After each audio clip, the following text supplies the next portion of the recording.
मंत्र पाठ। ओम सहनावतु सहनौ भुनक्तु सह वीर्यं करवावहै तेजस्विनावधीतमस्तु मा विद्विषावहै। ओम शांति शांति शांति।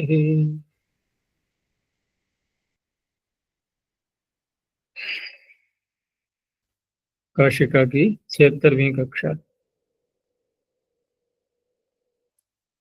तीसरे अध्याय के प्रथम पाद में 84 सूत्रों तक हो गया। कोई प्रश्न है तो पूछो।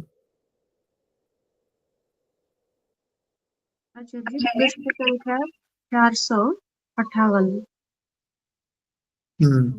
भिन्विक्रम्यो रचक। इसमें अंतिम वाक्य अतो लोपस्य स्थानिवद् भावाद् गुणो न भवति, यह स्पष्ट नहीं है।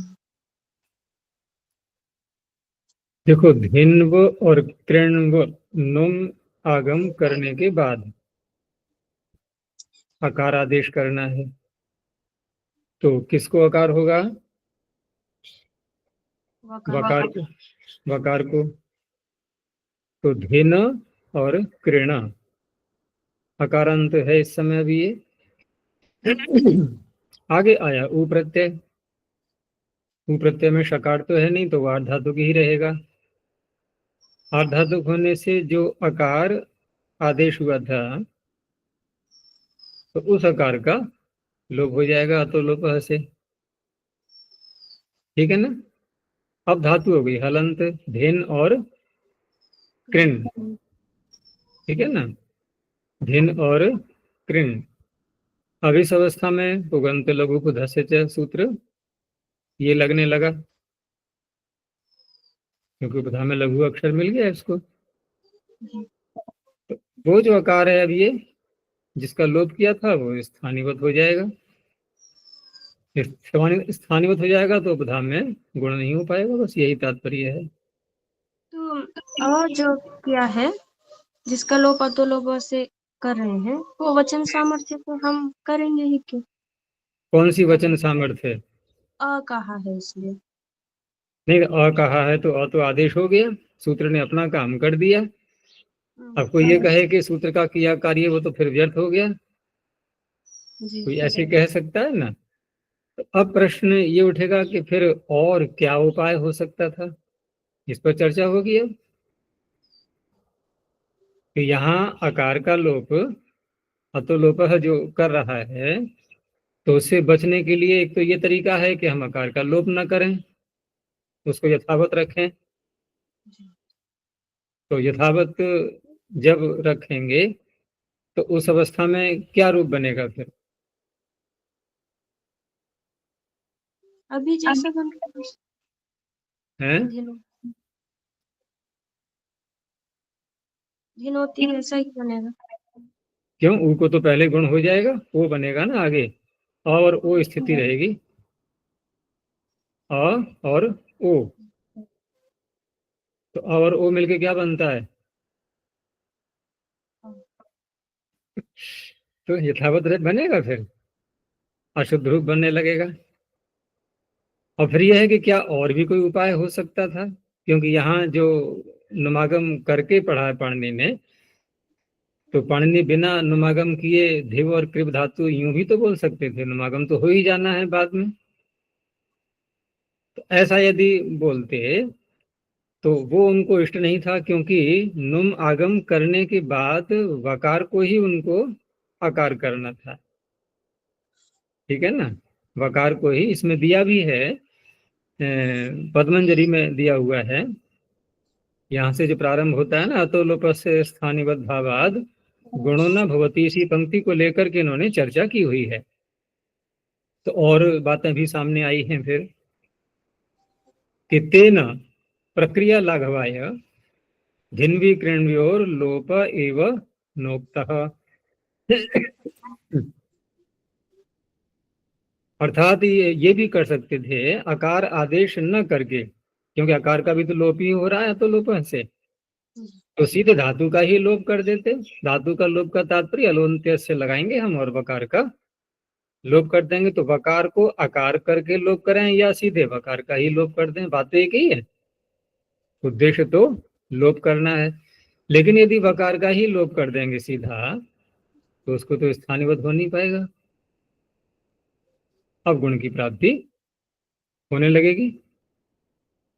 ठीक है ना, वहां धिन और किरण के गुणमागम तो होना ही है फिर भी। तो वही देखो पंक्ति आगे कि तेन प्रक्रिया लाघवाय धिन्वी, क्योंकि प्रक्रिया लाघव भी रहता है उसमें, कि धिन्वी किरणयोर लोप एव नोक्तः, ये नहीं कहा ऐसा, क्यों? लोपे ही गुण स्यात्, जो वकार का लोप कर देंगे तो गुण की प्राप्ति होने लगेगी। न च न धातु लोप धातु के यदि निषेध, इससे भी निषेध नहीं कर सकते, क्योंकि वो आकार का लोप जो हुआ है वो किसी प्रत्यय को मान करके तो करेंगे नहीं, वो तो सूत्रकार ही कर रहा है सीधा। प्रत्यय संयोग शिष्टत्व न लोपस्य अनार्ध धातुक निमित्त।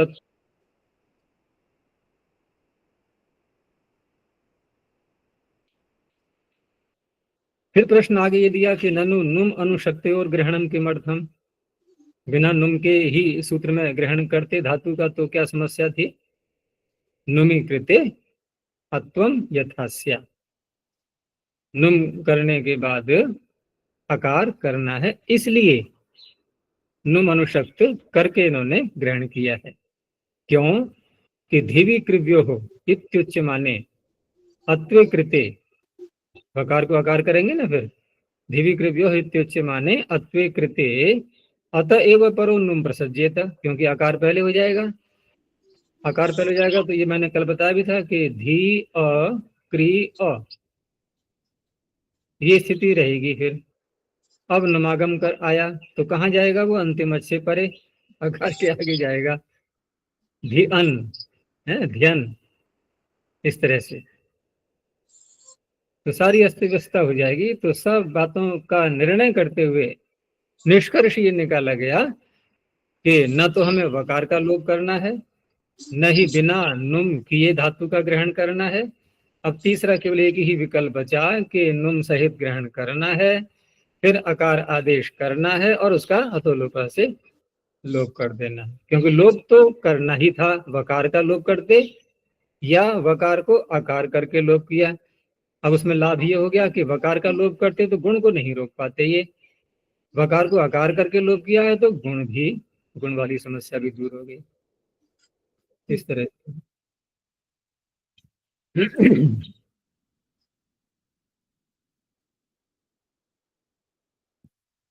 चले आगे।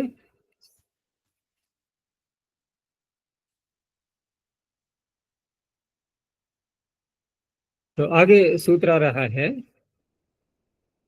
व्यत्ययो बहुलम, बहुत प्रसिद्ध सूत्र है ये, विशेष करके वेदों से जुड़ा हुआ। वेद मंत्रों का अर्थ करते समय अनेक जो पद आते हैं तो वहां पर बहुत सारे परिवर्तन दिखाई देते हैं, उसके लिए ये प्रमुख सूत्र है।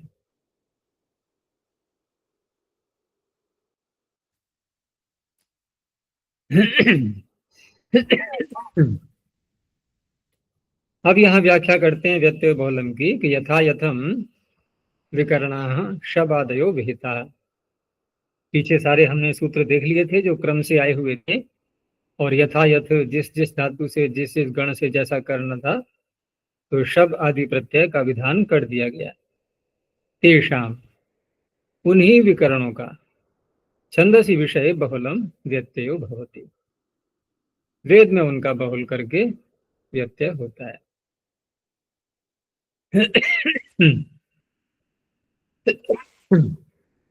अब यहाँ जो व्यत्यय शब्द है ये, तो व्यत्यय पर विचार करते हैं, क्योंकि इसमें अगर हम प्रकृति प्रत्यय देखें तो वी और अति उपसर्ग पूर्वक और इण गतौ धातु से, इण गतौ धातु से कौन सा प्रत्यय दिखाई दे रहा है? एरच, इकारा से अच प्रत्यय होता है, तो इस तरह से व्यत्यय बनता है।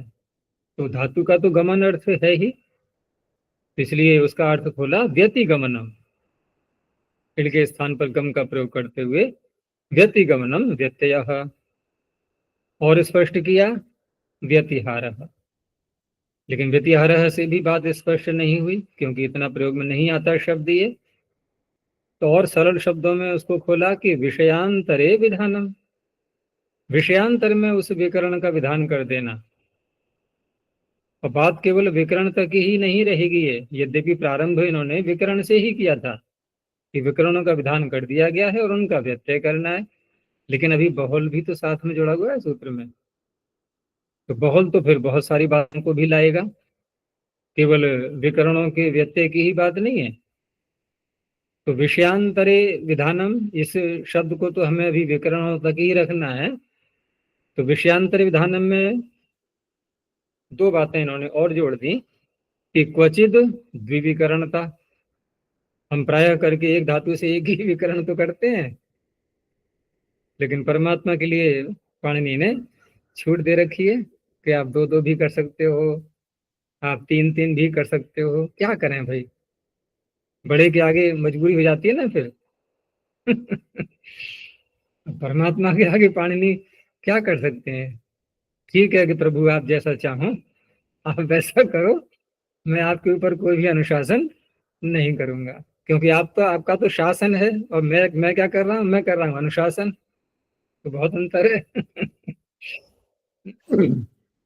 तो बड़ी विचित्रता है, बताओ, एक विकरण से ही परेशानी हो रही है यहाँ पर रूप चलाने में, यहाँ दो दो और तीन तीन विकरण।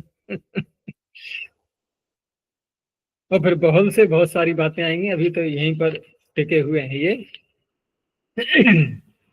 तो उसका उदाहरण भी साथ में दिखा रहे हैं। तो पहले तो विषयांतर में विधान, विषयांतर का तात्पर्य जिस गण की धातु से जो विकरण कहा है, अब वही विकरण किसी अन्य गण की धातु से भी कर देना, करेंगे तो, लेकिन विषयांतर में। तो विषयांतर से तात्पर्य गण परिवर्तन हो चुका।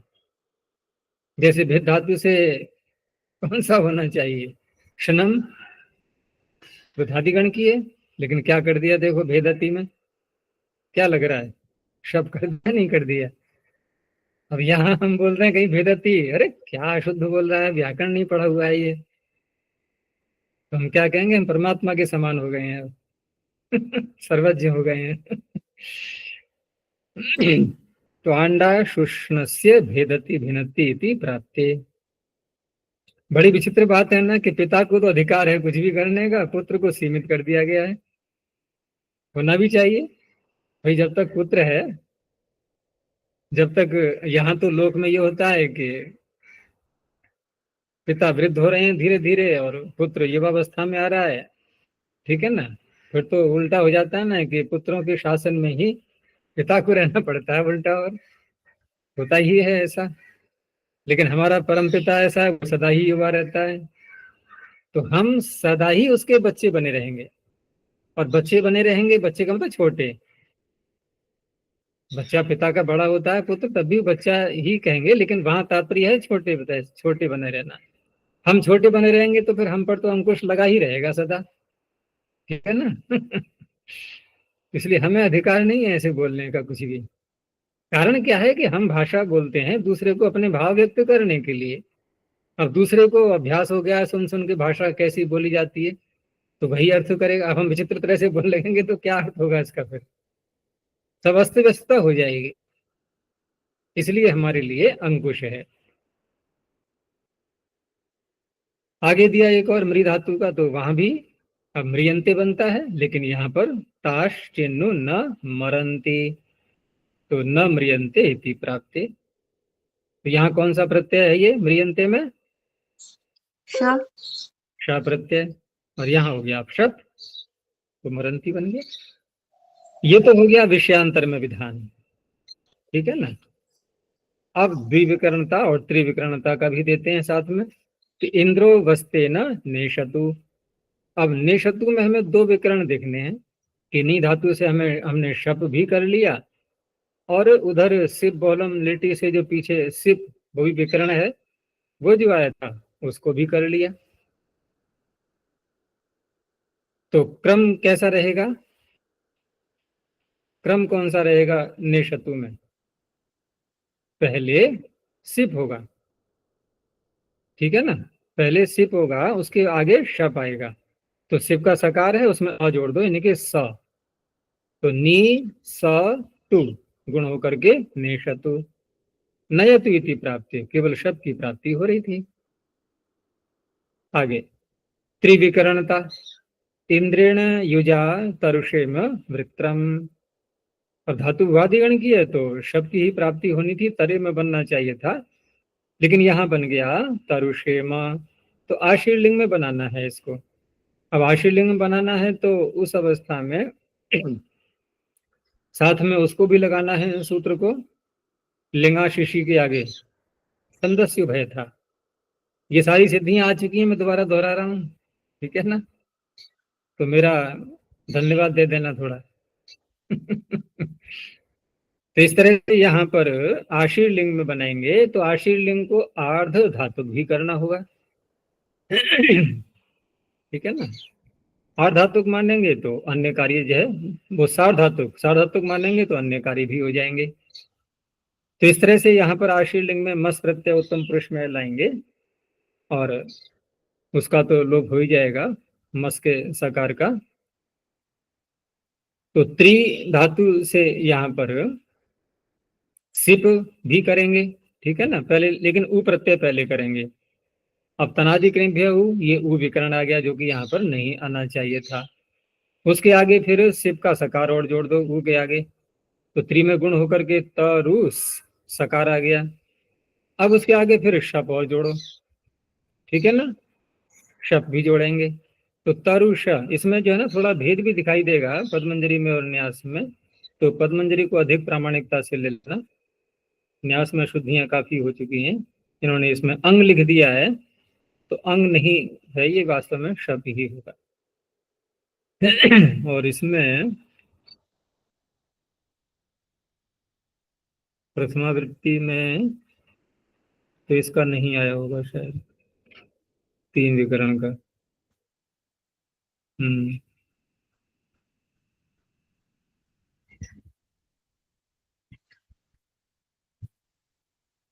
इसमें नहीं। तो इस तरह से पहले उ प्रत्यय, फिर सिप प्रत्यय और उसके आगे शप भी हो जाएगा। तो क्या बन जाएगा, तरु, और सिप का सकार और शप का आकार स, तरु श। अकारांत हो चुका है अब ये, आगे यासुट भी आना है, ठीक है ना, यासुट का क्योंकि सार्वधातुक कर चुके हैं हम लकार के लिए, तो सकार भी हट जाएगा, लिंग सलोप अनंत्य से। हाँ, तो ये लगाएंगे, सारे काम होने हैं भाई। तो तरुषेम वृत्रम तरेम इति प्राप्त। इस तरह से यहां तक जो अब तक अपने उदाहरण देखे, ये तो हुए विकरणों से संबद्ध, ठीक है ना। यहां पर उन्होंने व्यतिहार दिखाया, इसका व्यतिगमन दिखाया, व्यत्यय दिखाया। लेकिन अब जो बहुलम सूत्र में पढ़ा हुआ है, अब उसकी महिमा को लेते हैं। तो बहुल ग्रहणम सर्व विधि व्यभिचारार्थम। अब तक हम सीमित थे, जबकि असीमित थे वैसे देखें, लेकिन उसको भी सीमा के अंदर ही माना जा रहा है अभी। तो और व्यापकता आने वाली है, तो सारी विधियों का व्यभिचार हो जाएगा, केवल विकरणों की ही बात नहीं है। तो उसको इसमें कारिका में गिना दिया गया है, बहुत प्रसिद्ध कारिका है ये। और इसमें जो शब्द हैं थोड़ा उनका अर्थ पर ध्यान रखना है कि सुप तिंग उपग्रह लिंग नराणाम काल हलच स्वर कर्तयंगाम च व्यत्ययम इच्छति शास्त्र कृदेशाम सोपि च सिद्ध्यति बाहुलकेन। इसमें सुप से तो सुबंध, ये सुप प्रत्यय यही लिए जाएंगे, उसमें कोई संदेह की बात नहीं। तिंग शब्द से तिंग प्रत्यय हो गए, ठीक है ना। अब जो और शब्द आगे आ रहे हैं, जैसे उपग्रह शब्द है ये, तो उपग्रह शब्द का व्याकरण में तो ऐसे प्रयोग नहीं होता, ठीक है ना। तो यहाँ उपग्रह शब्द का तात्पर्य है आत्मनेपद परस्मै पद का व्यत्यय करना, ये उस अर्थ में लेना है। ऐसा ही पूर्वाचार्य अर्थ करते आए हैं इसका। और लिंग में तो स्पष्ट है कि स्त्रीलिंग पुल्लिंग आदि ये परिवर्तित हो जाएंगे। और नर शब्द आएगा, ये जो हम पुरुष बोलते हैं ना प्रत्यय में, धातुओं के प्रत्ययों में प्रथम पुरुष, मध्यम पुरुष, उत्तम पुरुष, उस पुरुष शब्द का अर्थ निकलेगा नर शब्द से, तो वहां भी व्यत्यय दिखाई देगा। काल से काल ही लेना है हमें, तो काल में जो अलग अलग लकार आते हैं कि भविष्य काल में ये, वर्तमान काल में ये, भूतकाल में ये, वहां भी अंतर दिखाई देगा।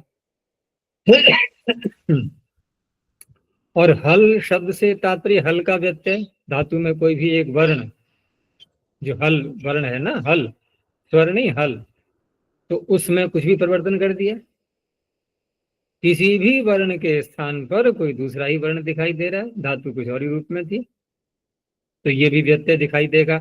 अब दूसरे जो वर्ण रह गए अच, वो भी आ गए, देखो हल भी आ गया, अच भी आ गया, इन्हीं हलों का परिवर्तन, अचों का परिवर्तन, ठीक है ना।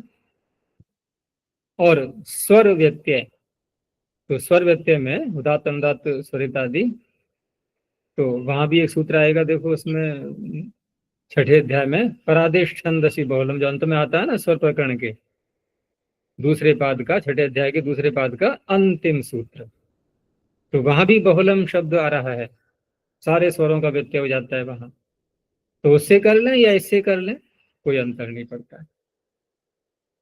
कर्तृ शब्द से यहाँ पर वैसे तो कर्तृकर्ता कारक को ले सकते हैं, लेकिन व्यापक बनाना है तो कर्तृ शब्द से सारे ही कारकों का ये उपलक्षण है। जैसे हम प्राण शब्द बोलते हैं, तो प्राण से अन्य जो चार हैं वो भी गृहीत हो जाते हैं, प्राणपान व्यान दान समान, ऐसे ही कर्तृ शब्द सभी कारकों का उपलक्षण है ये।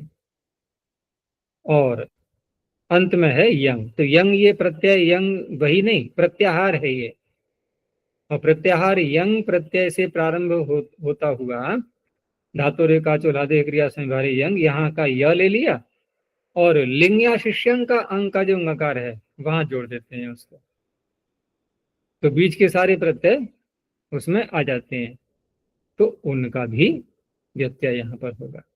ये सारे हैं इस प्रकार के। तो उदाहरण तो काशिकाकार ने किसी का भी नहीं दिखाया यहाँ पर, केवल कारिका दे दी है। अगली पंक्ति है इसमें कि शास्त्रकृत यानी कि पाणिनि आचार्य ईशाम व्यत्ययम इच्छति, जो पीछे सारी बातें बताई इनका व्यत्यय चाहते हैं, और वह व्यत्यय स्वपिच सिद्धति बाहुलक, बाहुलक इनके बहुल का ही भाव, बाहुलक भाव अर्थ में ही करेंगे, और भाव अर्थ में जब वही प्रत्यय करते हैं उसका अलग सूत्र है, मनुज्यादिभ्यश्च, द्वंद्व मनुज्यादिभ्यश्च, मनुज्यादिभ्यश्च मनुज्यादि गणम मानते हुए, तो बहुल जो बहुल का अर्थ है वही बाहुलक का अर्थ है, तो बहुल शब्द से ये सारे कार्य सिद्ध हो जाते हैं। तो इसमें उदाहरण यदि देखना है तो व्याख्याओं में दे रखे हैं सभी के उदाहरण, जैसे पहला शुभ का उदाहरण दिया है इन्होंने, और ये सब प्रथमावृत्ति में भी आ चुके हैं, बल्कि प्रथमावृत्ति में उदाहरण सारे इसी कारिका के आधार पर ही हैं, इस कारिका के आधार पर वहां सभी उदाहरण आ चुके हैं। जैसे सुपों का व्यत्यय दिया है पहले, तो धुरी दक्षिणाया, ठीक है ना, सुप का व्यत्यय हो गया, दक्षिणाया में यहाँ पर ngस प्रत्यय न ला करके, वो ngसी ङी प्रत्यय लाना था, तो ङी प्रत्यय न ला करके ngस प्रत्यय हो गया, तो दक्षिणस्याम इति प्राप्त, दक्षिणस्याम बनना चाहिए था और दक्षिणायाह बन गया, ठीक है ना। वेद में ये सब वैदिक शब्द ही हैं सारे ये। और ये व्यत्यय बहुलम सूत्र वेदों में लगता है, ये पता कैसे लग रहा है?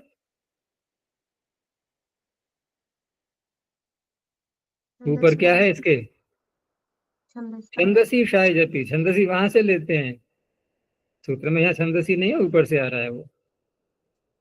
तिंगों का व्यत्यय दिया, जैसे तक्षति, चशालम ये अश्वयूपाय तक्षति, तो झी के स्थान पर ती हो गया, बहुत सरल प्रक्रिया है, कोई कठिन नहीं है, यानी तक्षंती इति प्राप्त, क्योंकि बहुवचन आ रहा है ना, ये चशालम ये जो, ऐसे ही सुप्तिंग उपग्रह, तो उपग्रह में यहाँ पर मैंने बताया था कि आत्मनेपद और परस्मी पद का, वैसे तो लकारों का भी होता है कि कोई लकार करना था और कुछ और कर दिया, लेकिन यहाँ जो उदाहरण दिए गए हैं वो आत्मनेपद और परस्मैपद को मानते हुए। तो उदाहरण है इसका कि स ब्रह्मचारिणम इच्छते, तो स के साथ में क्या आना चाहिए? इच्छति। तो स के साथ में तो है ही, प्रथम पुरुष है ही, लेकिन इस धातु परस्मी पद की है, इच्छति इच्छतः इच्छन्ति, तो परस्मी पद का व्यत्यय होकर के आत्मनिपद हो गया यहाँ पर इच्छति। ऐसे ही ऊर्मिर युध्यति, अंडरलाइन करते जाना इनको, देखने में सरलता रहती है, फिर तुरंत वही दृष्टि पहुंच जाएगी उदाहरण देखने के लिए। तो युध्यति में यहाँ पर युध्यते इति प्राप्ते, आत्मनेपद का परस्मी पद हो गया। आगे लिंगम, लिंग का दिया है, तो लिंग में क्या देखेंगे हम कि कोई प्रातिपदिक, क्योंकि लिंग तो वहीं घटेगा ना, नाम शब्दों में घटेगा, धातुओं में तो घटेगा नहीं। तो मधु शब्द नपुंसक लिंग में आता है, तो नपुंसक लिंग में रूप चलाएंगे तो इसका षष्ठी या पंचमी के क्वेश्चन में क्या बनेगा? मधुना। लेकिन यहाँ देखो वेद में क्या आ रहा है? मधोह तृप्ता एव आसते, तो मधोह जो रूप बनता है ऐसे ये वायु के समान हो गया, वायो हो गुरो हो, पुल्लिंग मानते हुए, तो ये लिंग व्यत्यय हो गया, मधुना इति प्राप्ते।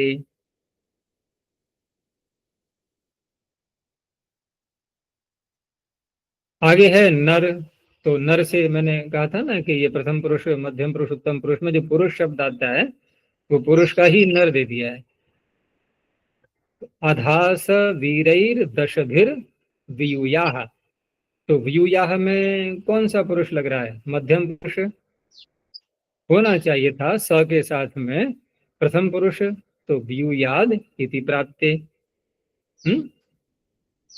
यू धातु का यू मिश्रण है और वी उपसर्ग है यहाँ पर आश्रय लिंग का रूप, सब स्पष्ट दिया हुआ है। और फिर प्रथमावृत्ति में भी सारे दिए हुए हैं। ये काल के विषय में दिया कि श्वः शब्द का प्रयोग किया, मान लो वाक्य में कि श्वः अग्नि, तो श्वः के साथ में लिट लकार आता है या कि लुट आएगा? लुट आना चाहिए ना, तो लुट न आकर के भविष्यत काल वाला लिट आ गया, जो सामान्य भविष्यत काल का है। जबकि कालवाची शब्द का प्रयोग हो रहा है और अनद्यतन भविष्यत है, तो लुट के स्थान पर लिट का प्रयोग, तो आधास्य माने न लिट सद वा, तो सत में क्षत्रिय और शानस दोनों आ गए, तो शानस हो गया ये, और लिट मानते हुए ही स्य हो गया है, स्यतासी लिरे लुटो को, तो लुटो विषय लिट। फल का दिया केवल एक वर्ण का परिवर्तन, तो देखो धातु है शुभ, शुभ शोभने शोभार्थ, और वहां शुभ से जब निष्ठा प्रत्यय करके बनाएंगे तो बनना चाहिए शुभित शब्द, बनता है ना शुभित। लेकिन वेद में क्या है देखो, त्रिष्ट भौजः शुभितम उग्रवीरम, अब शुभितम, शुभितम न होकर के शुभितम दिख रहा है, तो भकार को फकार करना, ये फल का व्यत्यय हो गया। आगे अच का दिया है, उपगायन्ति मां पत्नयो गर्भिणयः, अब गर्भिणयः मूल शब्द क्या है? गर्भिणी, दीर्घ इकारांत, नदी का रूप क्या बनता है बहुवचन में? नद्यः, तो गर्भिणी का क्या बनेगा? गर्भिण्यः, और बन क्या रहा है? गर्भिणयः। ह्रस्व ई है या दीर्घ ई है? अब ह्रस्व मानेंगे तभी बनेगा ऐसा, ये अच का व्यत्यय हो गया। स्वर का व्यत्यय का उदाहरण यहाँ नहीं दिखाया, उन्होंने कहा कि ये तो हम आगे बताएंगे ही, परादेश छंदसी बहुलम इत्यत्र वक्ष्यते, यहाँ सब कहा जाएगा। आगे कर्तरी को लिया तो कारक मात्र का उपलक्षण है ये, और कारक मात्र का उपलक्षण जब करेंगे, कारकों का व्यत्यय करेंगे, तो व्यत्यय दिखाई कहाँ देगा? हमें विभक्तियों में ही दिखाई देगा, विभक्तियों से पता लगेगा कि कौन सा कारक है, ठीक है ना। तो ये उदाहरण कोई नहीं दिखाया है, तो ऐसा भी वेद में होता है, अर्थात कोई कारक होना चाहिए और कोई भिन्न कारक मान लिया गया उसको। अब भिन्न कारक में आने पर अर्थ वही होगा जो कि कारक होना चाहिए, वही अर्थ होगा, लेकिन विभक्ति कोई दूसरी ही दिख रही है। अब यंग का दिया है, तो यंग इति प्रत्याहारः है, यंगः य शब्दाद आरभ्य लिंग्याशिष्यंग इति ङकारेण। उसका उदाहरण जो दिया था इन्होंने वो प्रारंभ में ही दे दिया था, और उसमें यंग प्रत्याहार में ये सारे विकरण भी आ गए। पीछे कहा था ना कि द्विविकरणता, त्रिविकरणता, या फिर एक ही विकरण लेकिन भिन्न गण का आ गया। ये सब उदाहरण जो आएंगे ये सब इसी के अंतर्गत आ जाएंगे, यंग के अंतर्गत, क्योंकि कारिका में सारी बातें लेनी है ना, कारिका में सारी ही बातें लेनी है, तो यंग के अंतर्गत उन सबको विकरणों को ले लिया। तो भिन्नति की जगह वो जो भेदति पीछे दिखाया था वो इसका उदाहरण था। बस ये हो गया पूरा सूत्र, इतना ही। तो इस तरह से बहुत व्यापक सूत्र है ये वेदों के लिए।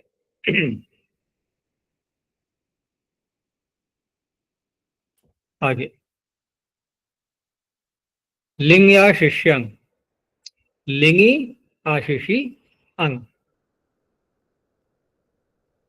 ये भी छंद में ही लगता है सूत्र। तो ये सूत्र क्या कहता है, अर्थात वेद में वेद में जब आश्रय लिंग का प्रयोग करते हैं तो वहां पर कहीं कहीं अंग प्रत्यय दिखाई देता है। और दूसरा आश्रय लिंग वैसे तो आर्धातुक ही होता है लोक में, लेकिन वेद में सार्वधातुक भी होता है। तो सार्वधातुक को जब माना जाएगा उस पक्ष के लिए है ये सूत्र। सार्वधातुक जब माना जाएगा आश्रय लिंग को, तो फिर विकरण कौन से आएंगे, शप शन आदि यही तो आने चाहिए, ये विकरण आने चाहिए। तो उन विकरणों का ये अपवाद के रूप में है यहाँ पर अंग। अंग प्रत्यय उन विकरणों को नहीं होने देगा, अंग हो जाएगा। ठीक है ना, यही इस सूत्र का प्रयोजन है। और ये प्रयोजन जो है सभी धातुओं के लिए नहीं है, कुछ गिनी चुनी धातुएं हैं जो आगे स्वयं व्याख्याकार गिना देंगे उनके लिए। तो आशीषी विषय यो लिंग तस्मिन् परतः छंदसी विषये अंग प्रत्ययो भवति। शपोपवादः, शप का ये अपवाद है। शप से और भी ले सकते हैं, एक प्रतीक के रूप में दे दिया है, अर्थात जो सार्वधातुक लकारों में विकरण होते हैं उनका अपवाद है ये। छंदस्य भयता इति लिंगः सार्वधातुक संज्ञापि अस्ति, वो तो कर ही लेंगे। तो जिन धातुओं में अंग प्रत्यय होता है उन धातुओं का नाम ले दिया है, स्था, गा, गमी, वची, वदि, शकी, रुहयः, प्रयोजनम। बस इतने में ही मिलता है इसका, ज्यादा नहीं है। तो स्था का उदाहरण दिया है, उपस्थेयम वृषभम तो ग्रियाणाम। तो पूर्वक स्था धातु से आशीर लिंग लाएंगे, और उत्तम पुरुष का एक वचन मिप आएगा, उसको हम तो हो ही जाएगा। और सार धातु को होने के कारण से अब यासुट भी आएगा यहाँ पर। यासुट सार धातु में दोनों में ही आता है, लेकिन सार धातु होने से यहाँ पर लिंग सलोपनंत से लग जाएगा, सकार का लोप हो जाएगा। फिर ये आदेश भी हो जाएगा। ये आदेश क्यों हो पाएगा, इधर ही आकारांत बन जाएगा। स्था के आगे अंग प्रत्यय जब आ गया तो स्था के आका तो लोप हो जाएगा, आ तो लोप है टीचर से। तो स्था, अब स्था है तो अब आगे आगे या है उसको ये हो जाएगा, अकारांत होने से अतो ये यह। इस तरह से बनेगा उपस्थेयम। ऐसे ही गा धातु में है, कोई अंतर नहीं है। ये स्था है वो गा है, वह बन जाएगा उपगेयम, सत्यम उपगेयम। इसमें ये शकार जो छप गया है इसको शुद्ध कर लेना, उपगेशम लिखा है ना, उपगेयम ऐसा कर लेना। इसमें तो सही है, पीडीएफ नहीं, इसमें ही छप गया है, गलत है। जी। पीडीएफ फाइल में भी अशुद्ध छप गया है। और इसमें क्या दिया है इन्होंने, इसमें प्रथम पंक्ति में सही है, सत्यम उपगेयम। उपगेयम भी होगा क्योंकि व्याख्याकार सब वही मान रहे हैं, न्यास भी वही मान रहा है, और ये पद्मंजरी भी।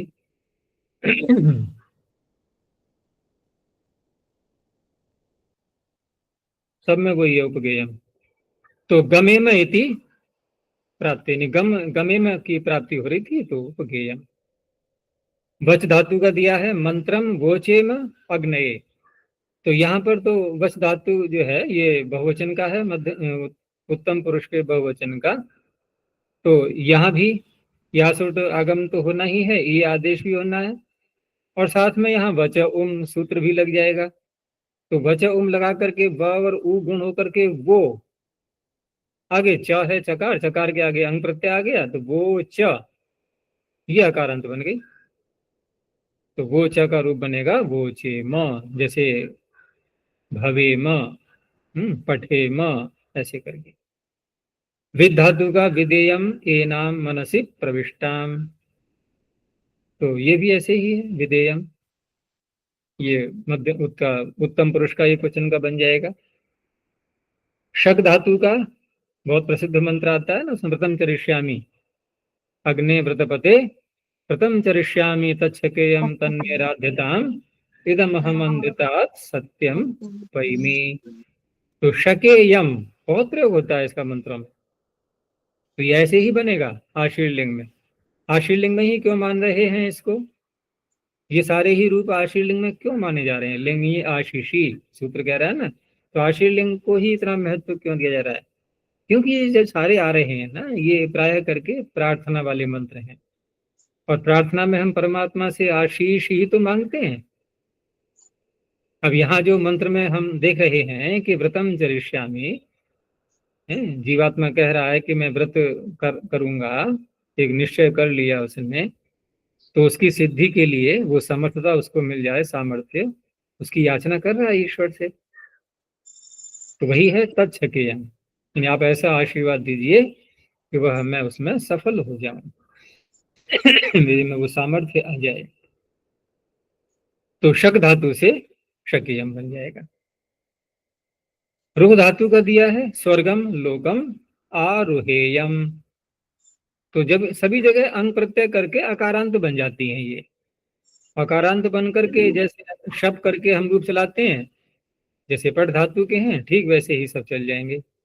तो आरुहेयम ये बन जाएगा, जैसे पठेयम। एक वार्तिक और जोड़ दिया है इसमें साथ में कि दृश्य रग वक्तव्य, यहाँ तो अंग प्रत्यय किया गया था, लेकिन अक प्रत्यय दृश्य धातु से अक प्रत्यय भी कहा जा रहा है, ठीक इसी प्रकार से आशीर्लिंग में। और ये भी बहुत प्रसिद्ध मंत्र है कि पितरम च दृश्यम मातरम च, अनेकों बार मैंने बोला होगा।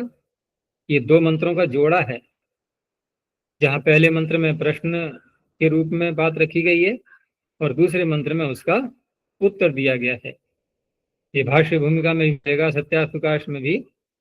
तो वहाँ जो मुक्ति का विषय आता है ना, मुक्ति से जब जीवात्मा लौटता है और उसको शरीर धारण जब उसका होता है, तो वहाँ प्रश्न उठाया गया है कि कौन ऐसा देव है जो कि हमारा पुनरावर्तन यानी कि मुक्ति से लौट करके मनुष्य के शरीर में लाता है।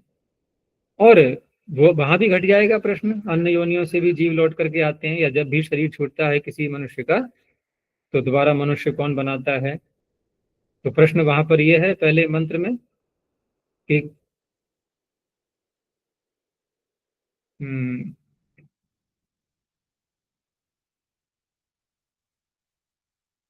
नहीं, उत्तर वाला तो ये हो गया, अग्निर्वयम प्रथमस्यामृता नाम मनामहे चारुदेवस्य नाम सौनो महिया अदितये पुनर्दात पितरम च दृश्यम मातरम च।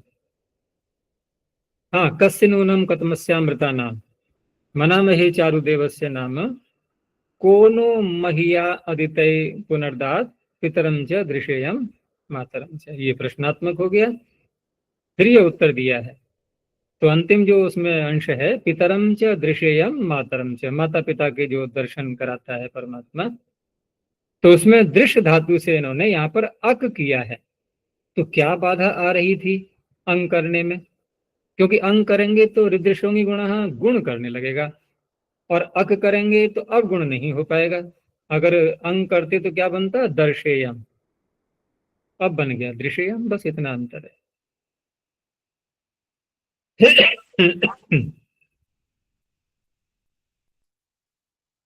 अगला सूत्र कर्मवत कर्मणा तुल्य क्रिया। इस सूत्र में थोड़ी उलझन सी रहती है समझने में, एक बार ढंग से इसको समझ लो। प्रथमावृत्ति में वैसे चर्चाएं काफी हो चुकी थी इस पर कि कोई भी कर्म जब सौकर्य के कारण से कर्तृत्व अवस्था को प्राप्त कर लेता है, कर्ता के रूप में जब प्रयोग होने लगता है, तो वहां पर उसको फिर कर्म माना जाए या कर्ता ही माना जाए, तो वहां के लिए ये सूत्र घटता है कि उसको कर्म के समान माना जाए।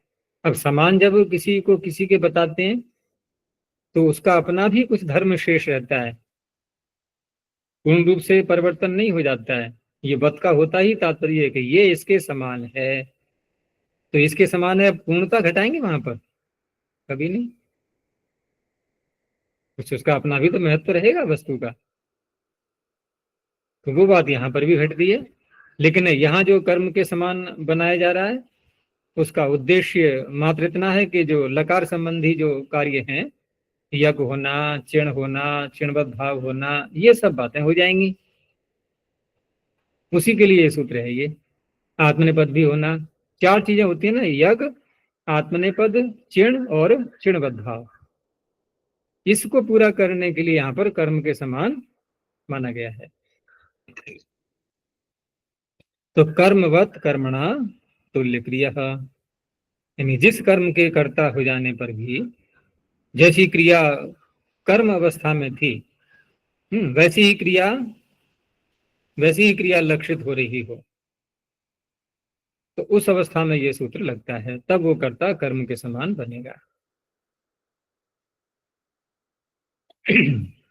तो कर्मणि क्रिया कर्म, कर्मणि क्रिया, क्रिया का अर्थ किया कर्म, और कर्मस्थया क्रिया तुल्य क्रिया कर्ता, क्योंकि यहाँ तुल्य क्रिया शब्द को कहाँ घटाएंगे, बहुरी समास तो करेंगे ही इसमें कि तुल्या क्रिया यस्य, तुल्य है क्रिया जिसकी, वो कौन होगा? कर्ता। जो कर्म कर्ता बन चुका है तो वह कर्ता कैसा है कि तुल्य क्रिया, क्रिया वही है, क्रिया जो पहले कर्मावस्था में थी अब वही कर्म के कर्ता बन जाने पर भी वही क्रिया है। और वही क्रिया है में भी एक चीज और भी साथ में है, क्रिया का अर्थ भी वही है। अगर क्रिया का अर्थ परिवर्तित हो चुका है कि कर्मावस्था में कुछ क्रिया का अर्थ और था, जैसे कि सूत्र आगे आएगा ना, तपस्तपः कर्म कस्यैव, इसी के आगे आएगा ना, तो वहां क्योंकि सूत्र बनाया ही इसीलिए गया है कि वहां कर्मावस्था में कुछ और अर्थ था, कर्मावस्था में अर्थ था वहां पर तपाना, तपांसी तापसम तपंती, लेकिन जब कर्तृ अवस्था हो गई उसकी, तापसम जो कर्म है जब वो कर्ता बन गया, तो उस अवस्था में वहां तप धातु का अर्थ हो गया प्राप्त करना, तो वहां ये सूत्र कर नहीं पाता कर्मवत भाव, उसके लिए फिर अगला सूत्र बनाना पड़ा है। तो यहाँ तुल्य क्रिया से तात्पर्य क्रिया वही भी हो और अर्थ भी वही हो, उसका दोनों बातें घटाई जाएंगी। तो कर्मस्थया क्रिया तुल्य क्रिया, और कर्मस्थया का अर्थ क्या बनेगा? जिस अवस्था में कर्म है, कर्मणि, यानी कर्म की अवस्था में, कर्म में जो क्रिया है। एक चीज और भी है कि पीछे भी चर्चा हुई थी कि ये भी सूत्र लगता कहां पर है, तो क्रिया के विषय में एक कार्य का बताई थी मैंने, बताओ किसको याद है? कर्मस्थः पचतेर्भावः,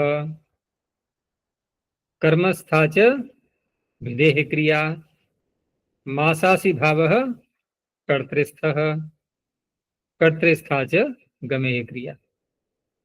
ध्यान आया कि चार भेद किए गए हैं क्रियाओं के। चार भेद का तात्पर्य कि दो भेदों में क्रिया के रूप में, दो भेदों में भाव के रूप में। और भाव के रूप में का तात्पर्य है कि जहां पर स्पंदन आदि नहीं होता है, जैसे चावल पक रहा है तो स्पंदन वगैरह नहीं दिखाई देता, वहां कोई गमन गति ऐसी नहीं है, तो वहां पर कर्मस्थ भाव और कर्मस्थ क्रिया, कर्तृस्थ भाव और कर्तृस्थ क्रिया। तो कर्मस्थ भाव में हम कैसे घटाएंगे? कर्मस्थ भाव में तो जैसे उदनम पचती, अब पाक क्रिया किस में हो रही है? ओदन में। लेकिन ये ओदन में क्रिया ऐसी हो रही है कि ओदन है तो पात्र के ही अंदर, वो कहीं भाग करके बाहर तो कहीं जा नहीं रहा है। तो स्पंदन आदि उस तरह से क्रिया नहीं हो दिखाई देती है, लेकिन गल तो रहा है अंदर ही अंदर, वो गलन क्रिया हो रही है। तो ये हो गया कर्मस्थ भाव, ठीक है ना। अब क्रिया वैसे देखें हम तो ये तो भाव हो गया। पहली पंक्ति क्या है कारिका की? कर्मस्थः पचतेर भाव, तो पच में घटा दिया हमने इसको। और कर्मस्था च भिदे क्रिया, अब कोई लकड़ी फाड़ रहा है तो काष्ठ में क्रिया हो रही है, काष्ठ कर्म है, लेकिन यहाँ स्पंदन भी हो रहा है, वो लकड़ी अलग अलग होती हुई हमें दिखाई दे रही है। तो ये क्या हो गया? क्रिया। तो कर्मस्थ भाव और कर्मस्थ क्रिया, उसी के लिए ये सूत्र है। ये कर्तृस्थ भाव कर्तृस्थ क्रिया में नहीं लगेगा। अब कर्तृस्थ भाव का उदाहरण ले लो, तो मासम आस्ते देवता बैठा है, बस कोई स्पंदन दिखाई दे रहा है, क्रिया तो कर्ता में ही हो रही है ना। तो मासासी भाव कर्तृस्थ। अब देवदत्त गमन कर रहा है, गांव जा रहा है। यहां भी देवदत्त ग्रामम गच्छति में गच्छति क्रिया किस में हो रही है? देवदत्त में। लेकिन यहाँ स्पंदन भी साथ में दिखाई दे रहा है, चेष्टा जाता हुआ दिखाई दे रहा है। तो ये क्या हो गया? कर्तृस्थ क्रिया। हो गए चार भेद। तो ये सूत्र कहाँ लगता है?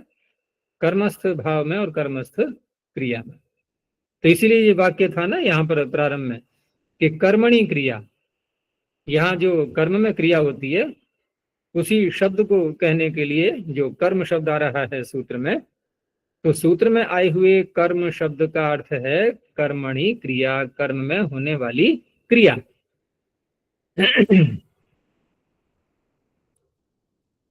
तो कर्मस्थया क्रिया, उसी को स्पष्ट करने के लिए कहा कि कर्मस्थया क्रिया तुल्य क्रिया करता कर्मवत भवति। तो ऐसा जो करता है जो कि कर्म में स्थित है, वो ऐसी जो क्रिया है जो कर्म में स्थित है, और वही क्रिया कर्म के कर्ता बन जाने पर भी है, तो ऐसा कर्ता कर्म के समान हो जाता है। अगली पंक्ति से भी उस अर्थ को थोड़ा और स्पष्ट किया कि यस्मिन कर्मणि कर्तृभूते अपि तद्वत क्रिया लक्ष्यते यथा कर्मणि। उदाहरण को साथ में ले लो और स्पष्ट होता जाएगा कि देवदत्त काष्ठम भिनत्ति। अब यहां इस वाक्य में जो काष्ठम कर्म है, क्रिया कर्मस्थ हो ही रही है, यहाँ कर्मस्थ भाव नहीं है, ये कर्मस्थ क्रिया है, भिनत्ति भेदन क्रिया हो रही है ना, स्पंदन भी साथ में जोड़ लेना। तो यस्मिन कर्मणि कर्तृभूतेपि, अब वाक्य को बदलो कि भिद्यते काष्ठम स्वयमेव। अब जब इस वाक्य में इसको बोला गया भिद्यते काष्ठम स्वयमेव, यहाँ पर कर्म कर्ता के रूप में परिवर्तित हो चुका है, लेकिन भेदन क्रिया तो अब भी हो रही है उसमें। भेदन क्रिया जो पहले कर्मस्थ क्रिया थी वही क्रिया तो है, और वही कर्म कर्ता बन चुका है, तो है तो कर्म ही वास्तव में वो। तो भेदन क्रिया तो उसी में हो रही है, यहाँ कोई अंतर नहीं आया है कि यहाँ क्रिया कोई और है, वही क्रिया है भेदन क्रिया, और अर्थ भी वही है उसका। पहले भी भेदन हो रहा था जब देवदत्त काष्ठ को भेद रहा था, और अब भी भेदन हो रहा है जबकि काष्ठ स्वयं ही हट रहा है, सरल है, सौकर्य है उसका। तो यस्मिन कर्मणि कर्तृभूते अपि तद्वत क्रिया लक्ष्यते यथा कर्मणि। सकर्ता, वह कर्ता, कौन सा कर्ता? जो कि पहले कर्म था, वह कर्ता कर्मवत भवति, अर्थात कर्माश्रयाणि कार्याणि प्रतिपद्यन्ते कर लेना इसको।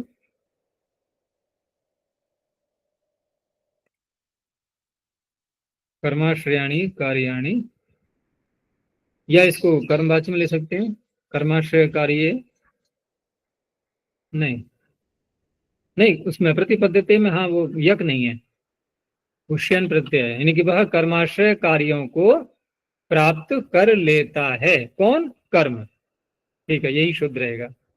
तो कर्माश्रयाणी कार्याणी प्रतिपद्यते, जिस कर्ता को कर्म के समान बना दिया गया, अब वह कर्म के समान कर्माश्रित जो कार्य हैं उन सबको प्राप्त कर लेता है। अब यहाँ पर एक चीज और है साथ में, कि अर्थ करते समय ये कहा गया था कि जिस कर्म के कर्ता हो जाने पर भी क्रिया वैसी ही लक्षित हो कि जैसी कि कर्मावस्था में थी, तो उस कर्म के साथ में तुल्य क्रिया वाला कर्ता, ये कर्ता शब्द कहां से आया? तो ये कर्ता आ रहा है कर्तरी शब्द से, वहां से पकड़ा इसको। और वहां क्योंकि सप्तम्यंत के रूप में है कर्तरी, वो यहां आकर के प्रथमा के रूप में परिवर्तित हो जाएगा। इसीलिए कहा कि कर्मा वो जो कर्ता है वो कर्म के समान बनता है, यानी कर्ता कर्म के समान बनता है। तो कर्ता कर्मवत भवति, यहाँ कर्ता में प्रथमा दिखाई दे रही है हमें, तो सप्तम व्यंत प्रथमांत में परिवर्तित हो जाएगा। कर्तरी शपिति कर्तृग्रहणम यह अनुवृत्तम प्रथमया विपरिणम्यते, ये सूत्र का पूरा अर्थ हुआ। और प्रयोजन इसके वही है कि जो लादेश वाले, जो लकार से संबद्ध कार्य हैं, उन्हीं को संपन्न करने के लिए है ये। अन्य जो कार्य हैं, जैसे कि हम ये कहें कि यदि कर्म के समान बन गया है, वो कर्म के समान यदि बन गया है, तो कर्म में जो विभक्ति होनी चाहिए वो भी होनी चाहिए। फिर कर्म द्वितीया होती है ना, तो ऐसा नहीं। यहाँ जो प्रयोजन है मात्र, वो कौन कौन से हैं कि यज्ञ, आत्मनेपद, चिण, चिणवद भावः प्रयोजनम। और ये सारे प्रयोजन किससे संबद्ध हैं? लकार से संबद्ध हैं ये। तो लकार से संबद्ध कार्यों के लिए ही यहाँ कर्मवत होता है, अन्य कार्यों के लिए नहीं। अब देख लो उदाहरण, भिद्यते काष्ठम स्वयं, ये यज्ञ का दिखा दिया। आत्मनिपद भी इसमें जोड़ लो साथ में, वो तो सब में घट जाएगा। यज्ञ आत्मनिपद, आत्मनिपद सब में घट जाएगा। और अभेदी काष्ठम स्वयमेव, ये किसका हो गया? चिण का, आत्मनिपद इसमें भी घटेगा। तो उदाहरण तीन ही तो बनेंगे, उदाहरण तीन ही प्रकार के तो बनेंगे, यक, चिण और चिणवद भाव। क्योंकि आत्मनिपद तो सब में आ रहा है ना एक साथ। अकेले आत्मनिपद का कैसे बनेगा? उदाहरण बताओ। अकेले यक का बन गया, अकेले चिण का बन गया, अकेले चिणवद भाव का बन गया, एक अकेले आत्मनिपद का भी ढूंढो। इसलिए आत्मनिपद तीनों में है। तो तीन ही प्रकार के उदाहरण दिखा दिए इन्होंने, एक यक का, एक चिण का, और तीसरा कारिष्यते कटः स्वयमेव, ये चिणवद भाव का हो गया। कौन करता है चिणवद भाव? स्या सिज सियुट तासिषु भाव कर्मणोर उपदेशे अज्जन ग्रह दृशाम वा चिणवदेक्ष्य। इससे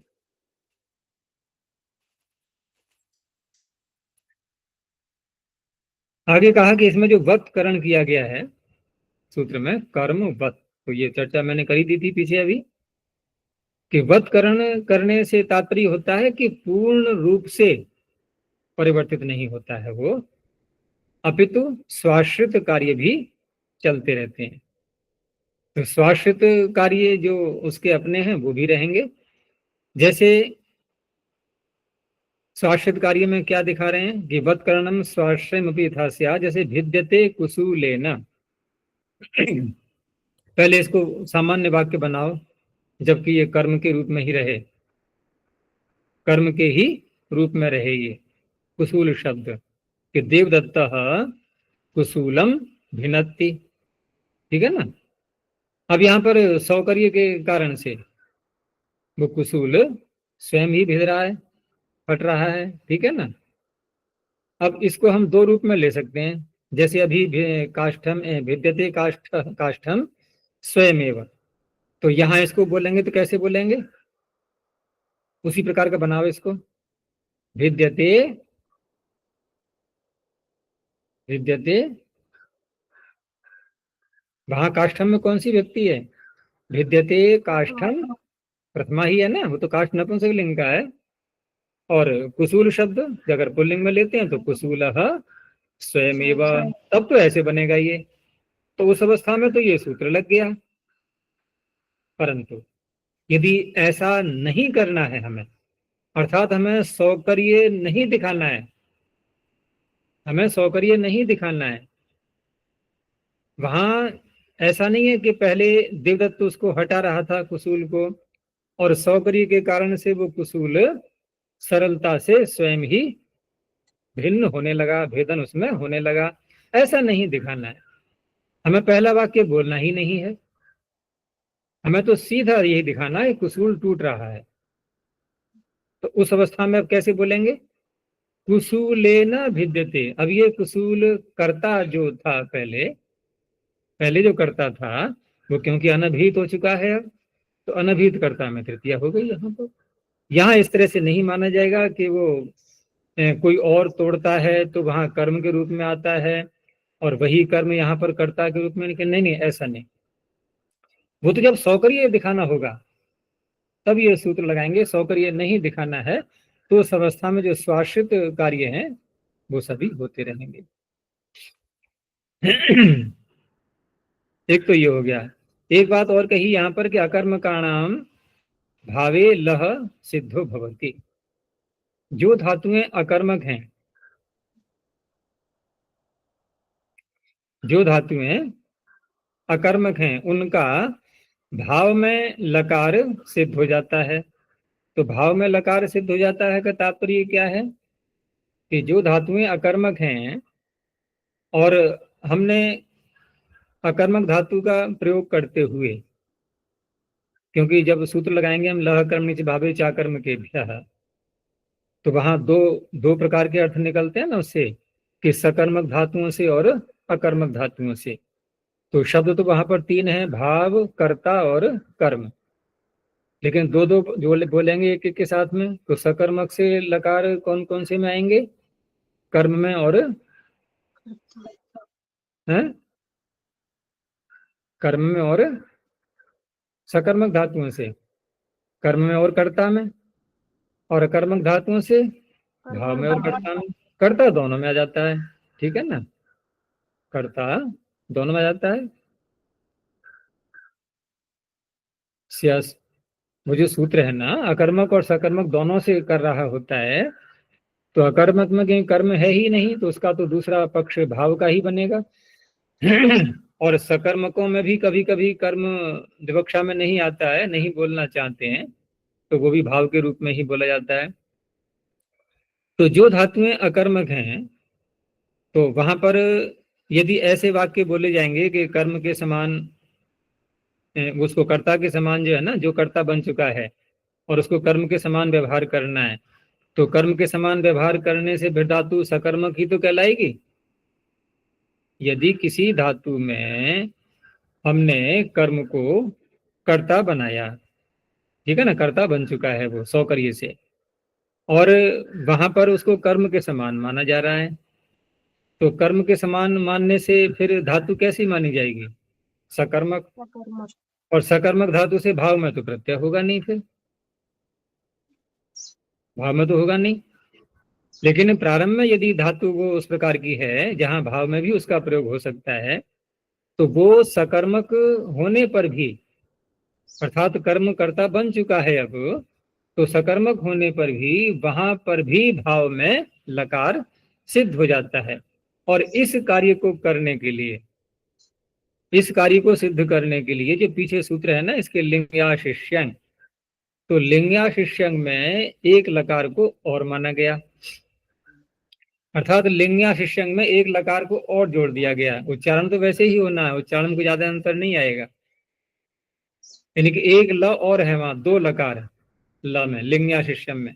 अब दो लकार करके उसका तात्पर्य क्या निकाला कि एक लकार वहां तो अनावश्यक था, उसकी अनुवृत्ति ले आए इस सूत्र में, ठीक है ना। लिंग्या शिष्यंग इति द्विलकार को निर्देश, तत्र लानुवृत्ति है, उस लकार की अनुवृत्ति लाते हुए। अब अर्थ क्या होगा उसका? फिर केवल ल शब्द आ रहा है पीछे से, तो तदंत विधि लग जाएगी, यानी कि लांतस्य कर्ता।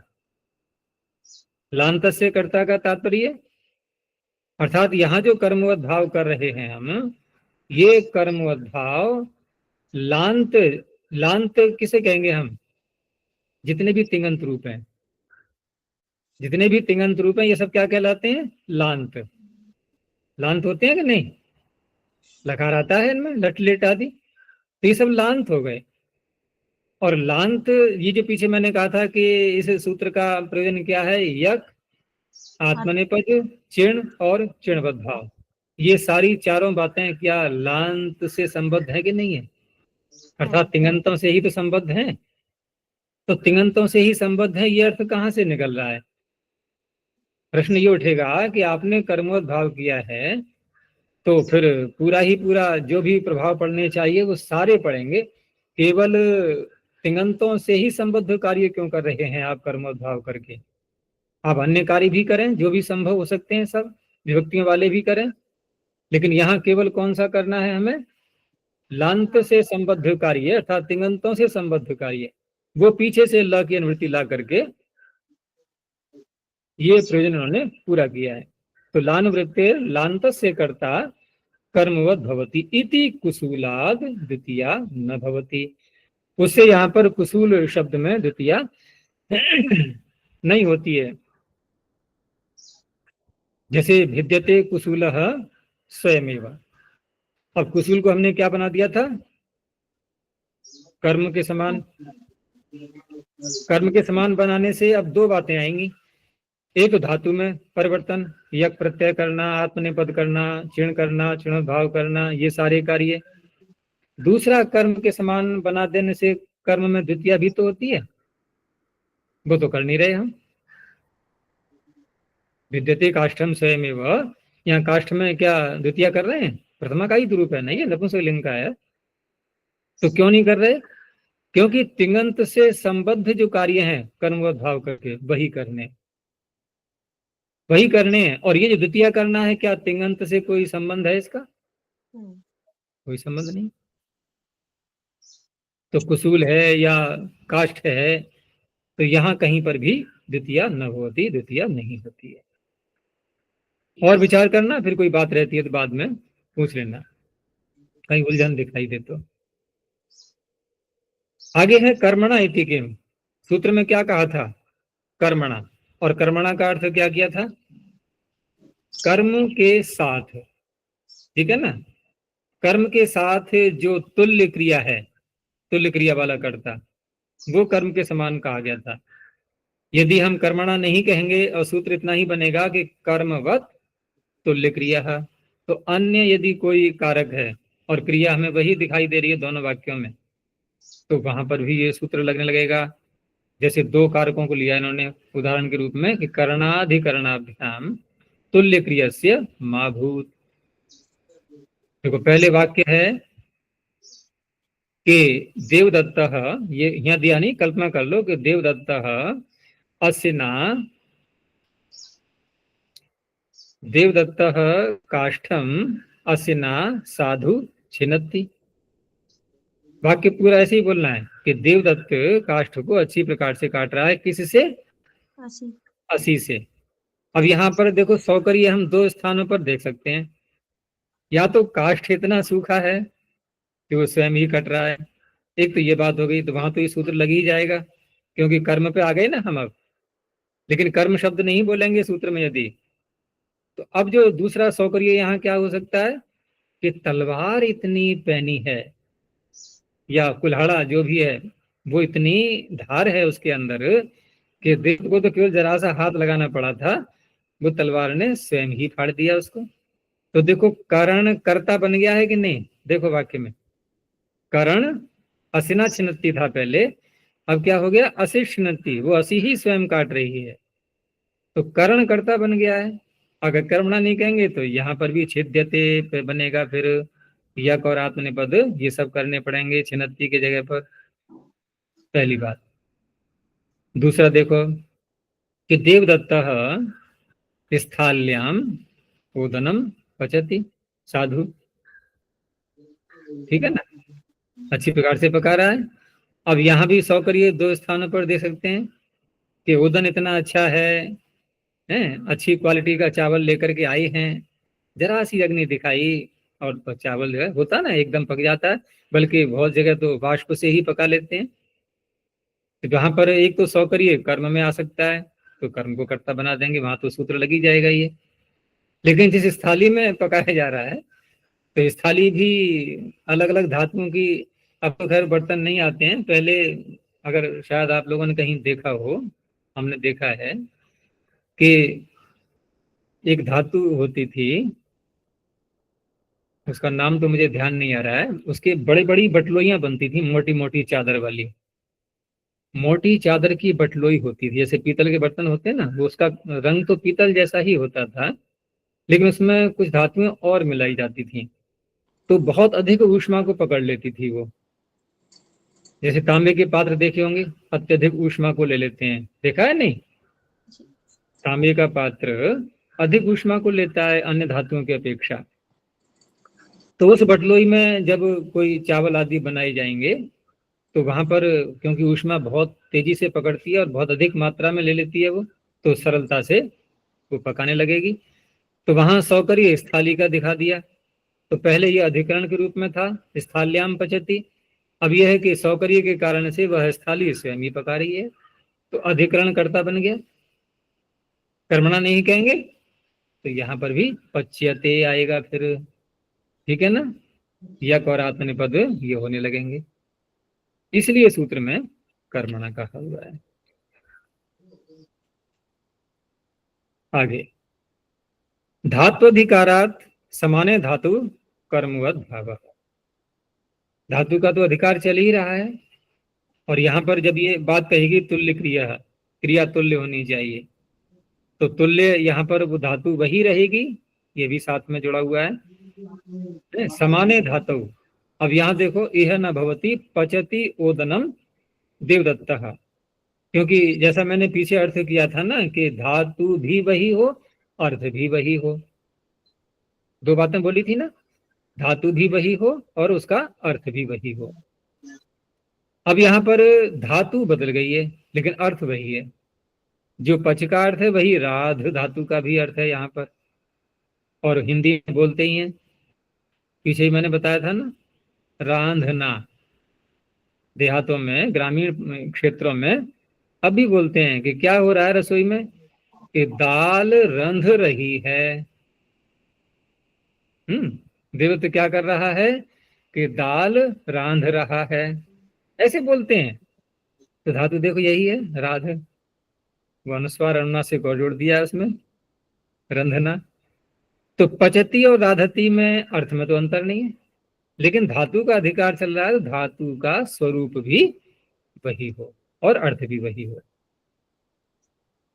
तो तुल्य शब्द से अर्थ तो वही लेना ही है, लेकिन धातु का अधिकार आने से इन्होंने ये थोड़ा और इसमें विशेषता बढ़ा दी कि धातु का स्वरूप भी वही हो। तो पचति ओदनम देवता, यहाँ पच का प्रयोग है, और सौकर्य के कारण से वो ओदन स्वयं ही पक रहा है, लेकिन वहां पचति का प्रयोग न करके राधति का प्रयोग कर दिया गया, राध्यति ओदन स्वयमेव। तो यहाँ राध्यति में यक और आत्मनिपद नहीं हुआ, ये शयन का यह दिख रहा है, ध्यान रखना, दिवादिगण की है ये। बाकी जो पीछे बातें बताई थी वो तो देखो सब पीछे आई चुकी हैं, हमने जो भेद किए थे क्रियाओं के। तो कर्मस्थ भाव का नाम कर्मस्थ क्रियाणाम च कर्ता कर्मवत भवति, ये सूत्र को स्पष्ट कर रहे हैं कि ये सूत्र लगता कहां पर है, चार प्रकार की धातुओं में से कहां लगता है, कर्मस्थ भाव में और कर्मस्थ क्रिया में। यानी कर्मस्थ भाव वाला, कर्मस्थ क्रिया वाला कर्ता कर्म के समान बनेगा, न कर्तृस्थ भाव का नाम, न व कर्तृस्थ क्रिया नाम। तो ये कार्य का यही है, यही इसका स्थान है मुख्य रूप से।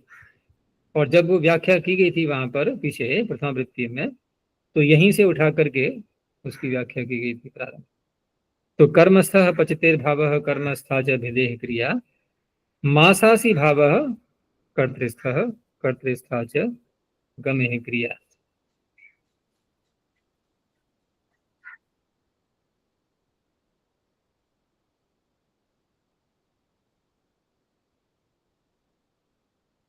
यहाँ मासासी भाव का क्या तात्पर्य था, बताना कोई। हम्म,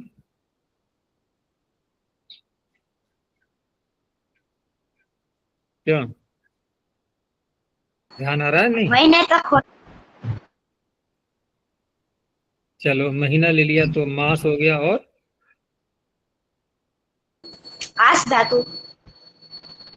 हाँ, तो मास आस, ये है जुड़ा हुआ, मासास, मासासी। आस का बोल दिया इन्होंने, आसी।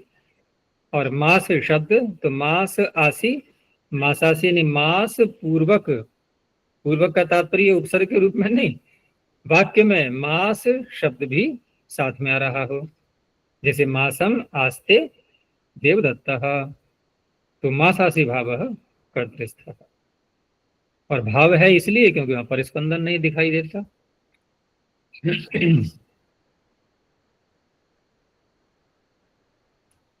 चलो आगे देखते हैं। तपस्तपः कर्म कस्यैव,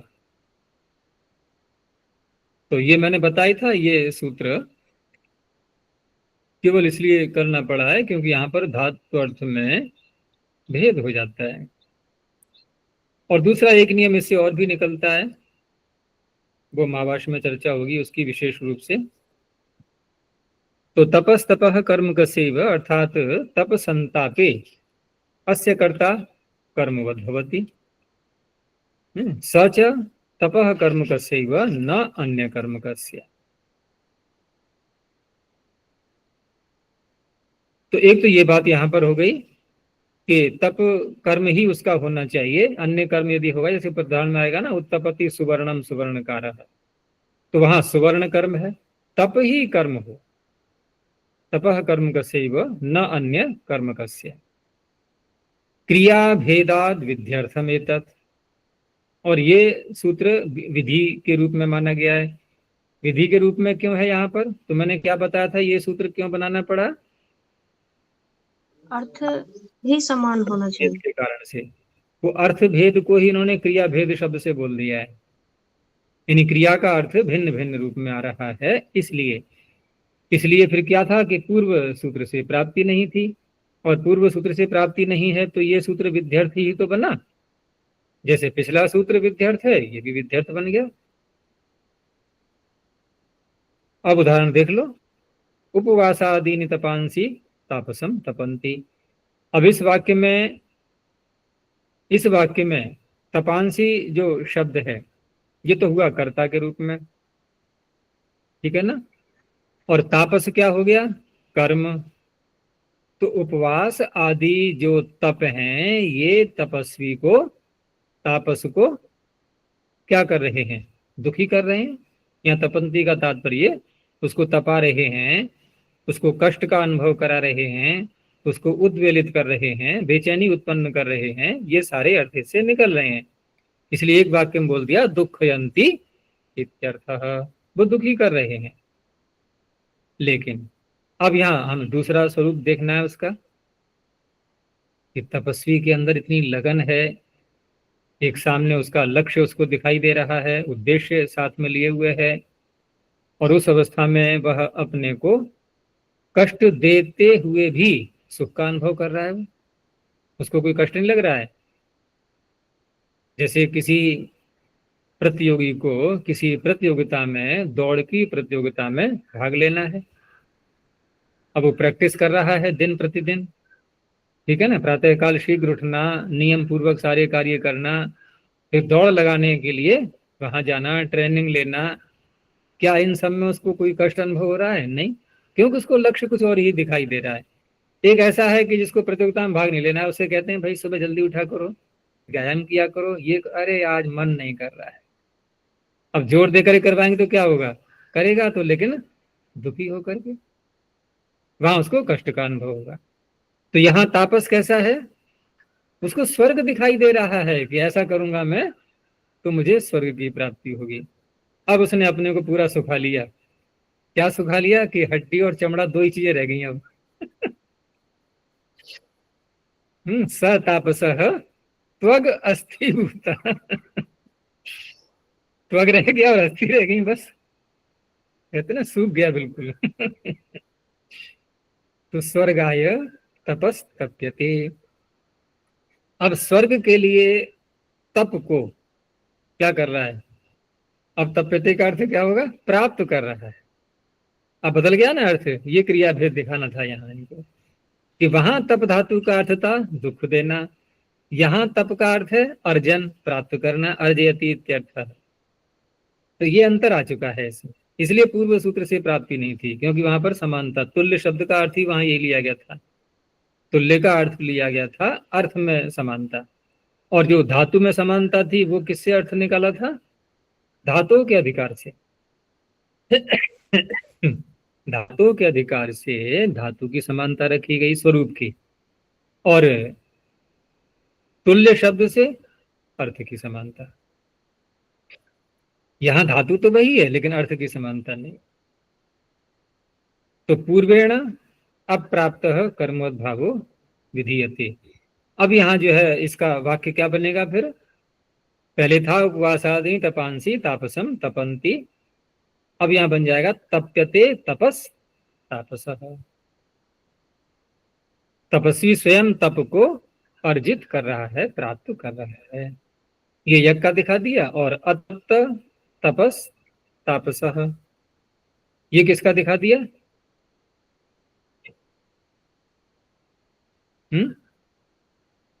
दो वाक्य दिए ना, तप्यते तपस तापसः, और दूसरा अतप्त तपस तापसः। तो यहाँ क्या हुआ? अतप्ता में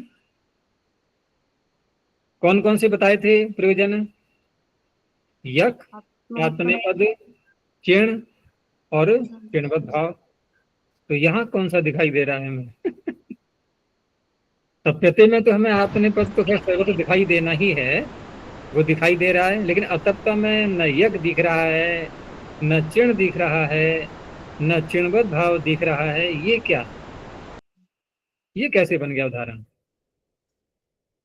देखो यहाँ चिण की प्राप्ति है क्योंकि लुंग लकार है, परंतु इस चिण का निषेध करने का भी तो सूत्र है।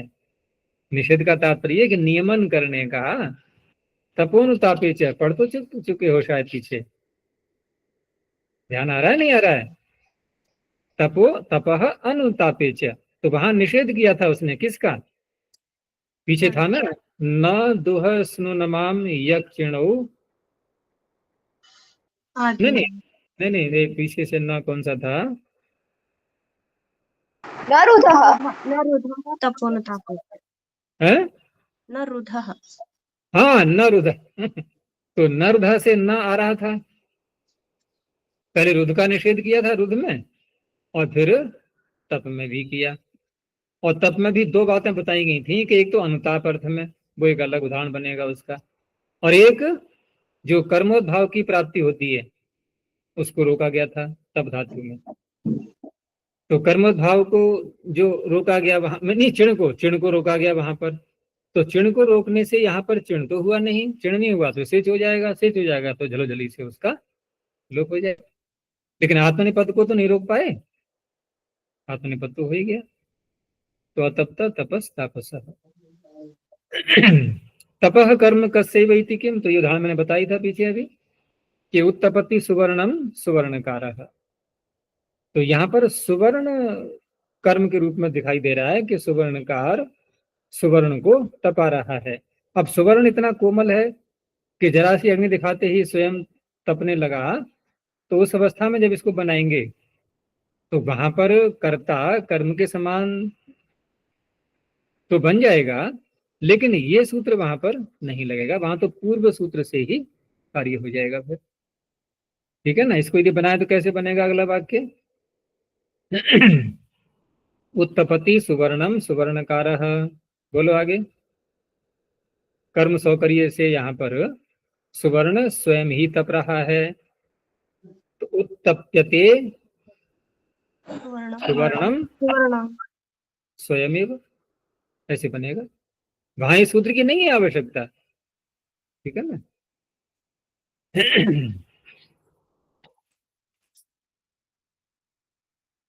चलो इतना ही रखते हैं, अब अभी रह गया है ये विषय, दो सूत्र और रह गए हैं तो कल देखेंगे।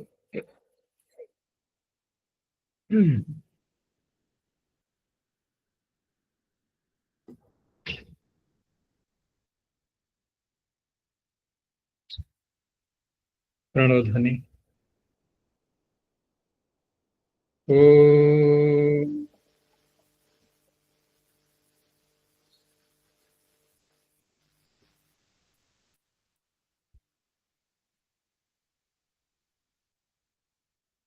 ओम।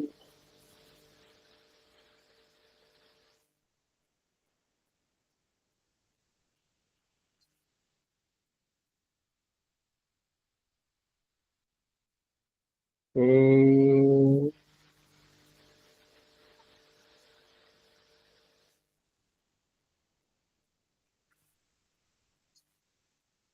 शांति शांति शांति।